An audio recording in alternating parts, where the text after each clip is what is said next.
Nyo pa rin dito sa 101.1 Yes FM. Ikaw, yes, pre, ano ba ang mga bagay na nagpapashine sa iyo? Meron ba? O mukha pa rin tayong tagtuyot dyan? Wala pang summer, be, kitang-kita ko na. Ay, nako. Diba? Kapag hindi ka blooming, ano ang unang napapansin sa'yo? Mga ganyan. Sabi nila, hindi daw sapat ang self-love para ikaw ay mag-shine. Dami namang requirement. Di ba pwedeng sarili na lang ang nagpapashine? Pwede ba yun? Charot. Sabi daw nila, kapag ikaw ay inaalagaan ng tama, kusay ang makikita sa iyong mukha.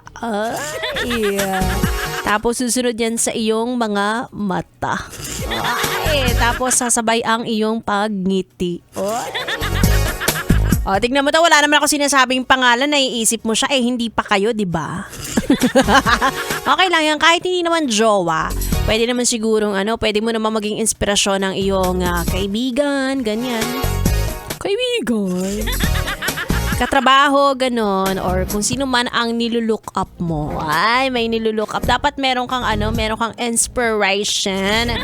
At hindi porket sinabing inspiration, dapat ikaw ay nasa relationship. Ganon. Pwede namang nagpapashine sa'yo. Halimbawa, kapatid mo, ate mo, kuya mo, naka-Yes FM. Mga ganyan. O kaya yung mga artista na papanood mo sa TV, ganyan. Nai-inspire ka sa kanila. Tapos nagsashine ka, ganon.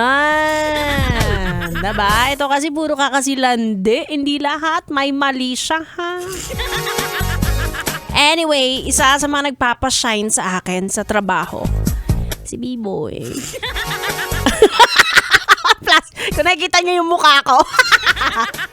Alam ko utang-utana kami sa isa't isa. Pero sige, sa aking pagbabalik, siya ay makakasama ko na ang BB nyo on air. BB ko naman off air. B-Boy.